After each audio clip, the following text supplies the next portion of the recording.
and chasing behind her was Jess Judd. Rose Harvey was actually moving slightly ahead of Jess Judd the last time I checked. And Julia Patternine, can we qualify her as a slightly British? I know there's a lot of people in Cambridge and Coleridge will be out there supporting Julia Patternine. Of course, double English schools champion. I don't think she won the Mini. She certainly took part in the Mini and won the Vitality Westminster Mile. Yeah, you're right. At 30k, Rose Harvey had moved ahead by about 10 seconds of Jess Warner-Judd. Julia, another 8 seconds behind Jess. So those three, kind of, you get the feeling by the time we get the embankment, may well have Eilish in their sights. Meanwhile, front of the men's race, another feed station. Looks like they've just broken up a little bit because of the feed station. Sebastian Sarwe and Kajalcha there. Kiplimo does have his drink, is just taking it on board. Tola is still there. So yeah, this is interesting, isn't it? Because they're joined by Kipruto as well, and Galetta. Kipruto, former winner here. So a couple of these, as you mentioned before, train with each other as well. You know, it's always a great story about his whole life. And you know, his uncle Chep Kirwat was a 143 800-meter runner. It's in the family, but his bit of the family weren't real runners. I think his mum did a bit of sprinting. Very small village he came from. Okay, sprinters aren't real runners. We are on Marathon Day. Come on, we are. You can say that. Athletic genes of some description, but yeah, you know, he came from. I mean, a lot of people coming from Kenya, Ethiopia, that maybe coming from some of the places where a lot of running is done. It wasn't quite the case for him. He was a bit of a late. They discovered him a little bit late. I think his teacher.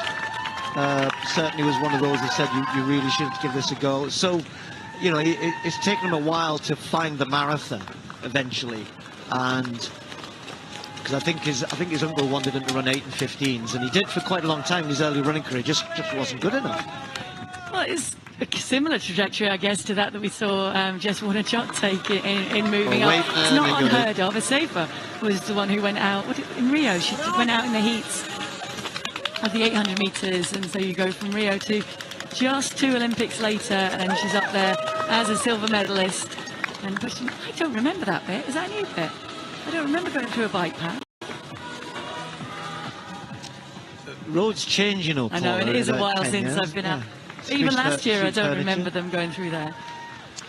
Yeah, there have been a few tweaks over the years, as mentioned, so it gets remeasured on a regular basis. Traffic furniture gets put in place, corners get rounded off, etc. But yeah, essentially it's the same route.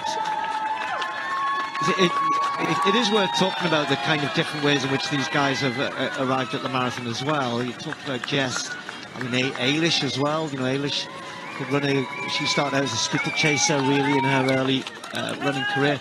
Helen was, you know, racing Laura Muir and Laura Waitman, and, you know, in the Commonwealths, the Worlds, the Olympics, and then gradually sort of moved through the distances to great success at 5,000 on the track, winning world medals. I hear herself going through that journey eventually to end up in the marathon. Slightly tougher day already looking for Eilish than those in front of her. Yeah, she's now completely on her own, isn't she? Go on, Andrew.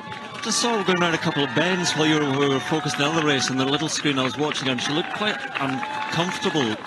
And again, she's tall, and again, just watching her there going around, sometimes you think, oh my goodness, she's, almost losing a bit of balance, but you can see how much I think she's slipping back. Yeah, and you can see by the way the leaderboard behind her is changing, and that's what I was talking about earlier. Julia Patternine has been moving her way through. She's now running with Rose Harvey. Jess Warner-Judd is a little bit further back behind that.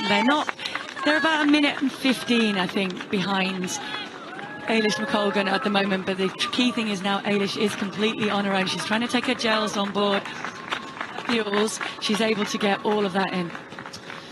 Yeah, they're all slowing, to be fair, quite considerably, including the leaders, which is going to tell us a lot, I think, about the men's race as well. Jess has dropped back to about 2:26 pace. The only thing is, I think, with the three of these here, they are incredibly experienced, know what they're doing, and Asafa, I think now, when they drop down onto the embankment, which will be pretty soon. You get that little kick down, don't you, kind of up from the tower as they're approaching now. When you do that little drop from the tower down onto, you get a bit of shade through that section as well. They've got the Blackfriars kind of tunnel ahead of them before you come really on the embankment, and that's a good time. We've seen many years where that's where people have either dropped off or others have really forced the pace. That sometimes that little bit of momentum, that slight downhill, can just kick you into a different rhythm. She is definitely asking the questions though.